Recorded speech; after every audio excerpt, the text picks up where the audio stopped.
அன்பானவர்களே, அன்பு வணக்கங்கள். கனவு காணாத மனிதன் யாராவது இருக்கிறார்களா?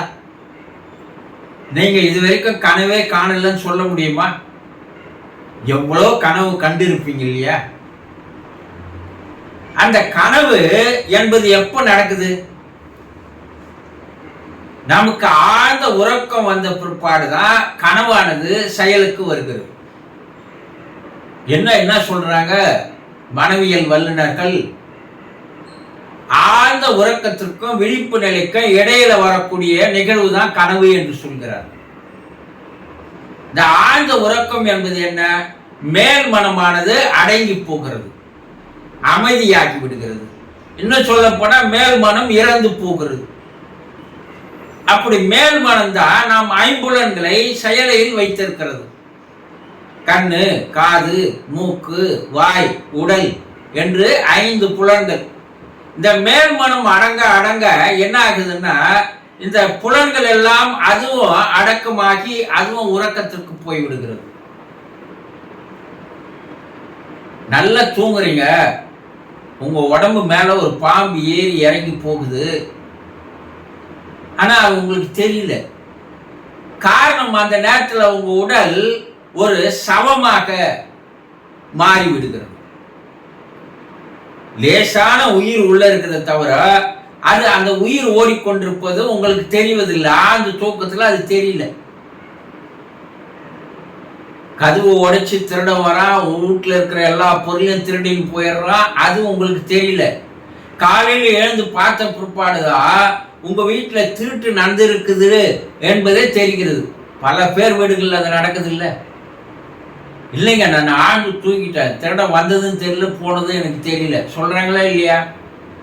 இப்ப சத்தம் கேட்கின்ற காதம் அந்த நேரத்துல தற்காலிகமாக அது இறந்து போகுது. கண்கள் மூடிக்கொண்டிருப்பதால் தற்காலிகமாக கண்ணோண்டாய் போது இறந்து போகிறது. அப்போ இந்த ஐம்புலன்கள் அடங்கும் போதுதான் ஆழ்ந்த உறக்கமே நமக்கு வருகிறது.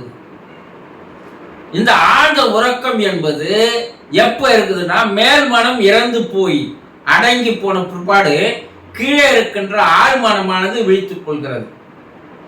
இந்த ஆழ்மனம் என்ன பண்ணுகிறதுன்னா, அப்ப அந்த ஆழ்மனம் விழித்துக் கொண்ட வேலையில ஆன்மாவானது வெளியேறி போகிறது. அது பார்த்த இடத்துக்கும் போது, பார்க்காத இடத்துக்கும் போது, பல்வேறு நிகழ்வுகளை கண்டுவிட்டு ஒரு முகூர்த்த நேரம் ஒரு கனவு நீடிச்சால் அது பெரிய அதிர்ஷ்டம்னு சொல்றாங்க. ஒரு முகூர்த்தம்னா 1.5 மணி நேரம். ஆனா நமக்கு மிஞ்சி அந்த கனவு ஒரு 10 நிமிஷம் இல்லை 15 நிமிஷம் தான் பார்க்கிறோம்.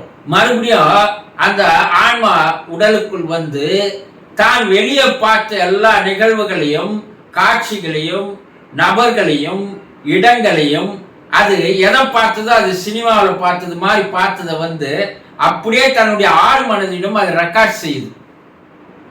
இந்த ஆழ்மனம் என்ன ஆகுது? மேல் மனத்திற்கு காலையில எழுந்த பிற்பாடு மேல் மனத்திற்கு இரவு தன்னுடைய ரெக்கார்ட் செய்யப்பட்ட அந்த கனவை மேல் மனத்திற்கு தருகிறது. அந்த மேல் மனம் தான் உங்களுக்கு என்ன சொல்லுது? ராத்திரி சரியான கனவு கண்டம்பா, அற்புதமான கனவு எனக்கு சொல்றீங்களா இல்லையா? இது வரைக்கும் அந்த கனவுல நம்ம பார்க்கறது எப்படி நம்ம நினைவுல வருது, அது எப்படி நமக்கு அந்த காட்சிகள் அப்படியே வருது. கண்ணை மூடி திரும்பி பார்த்தீங்கன்னா கனவுல பார்த்த காட்சிகள் எல்லாம் அப்படியே சினிமாவில் ஓடுவது போல ஓடுது. மற்றவங்க கிட்ட நீங்க என்ன பண்றீங்க? விளக்கமாக எடுத்து கூறுகிறீர்கள். நான் இங்க போனேன், அதை பார்த்தேன், இதை பண்ண, அதை பண்ண, அருமையான கனவுப்பா எனக்கு.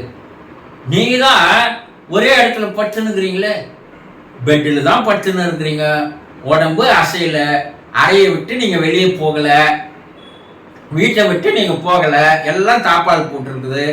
அப்ப எது போய் பார்த்தது? இதெல்லாம் உங்க உடம்பா? கிடையாது, உங்களுடைய ஆன்மா. அந்த ஆன்மா தான் வெளியே போய் எல்லாத்தையும் பார்த்துட்டு வந்து அது ஆழ்மனதிடம் தெரிவிக்கிறது. ஒரு சிலர் என்ன சொல்றாங்க, சில ஆராய்ச்சியாளர்கள் ஆன்மாவோடு மனமும் தான் போகுது வெளியே, அந்த ஆழ்மனமும் வெளியே போகிறது. அந்த ஆன்மா என்ன பண்ணுது? இந்த ஆழ்மனத்தை கூப்பிட்டு போகுது. இந்த ஆழ்மனம் தான் எல்லாத்தையும் பார்த்து அதை ரெக்கார்ட் பண்ணிக்குது. தெரியும். இந்த ஆன்மா உடலுக்குள் வந்து சேரும்போது அந்த ஆழ்மனமும் வந்து விடுகிறது. இப்ப அந்த ஆழ்மனம் மேல் மனத்திற்கு தான் இரவில் பதிவு செய்த பார்த்த காட்சிகளை எல்லாம் மேல் மனத்திற்கு அது தெரிவிக்கிறது. மேல் மனம் நாம் கனவு கண்டதை காட்சிகளாக நாம் பார்க்கிறோம் என்று சொல்கிறார். அப்ப கனவுல நீங்க கண்டதையெல்லாம் உங்க நினைவில் பார்ப்பதற்கு பேர் உதவியாக இருப்பது உங்களுடைய ஆழ்மனமே என்பதை தெளிவாக தெரிந்து கொள்ளுங்கள். சந்தோஷம்.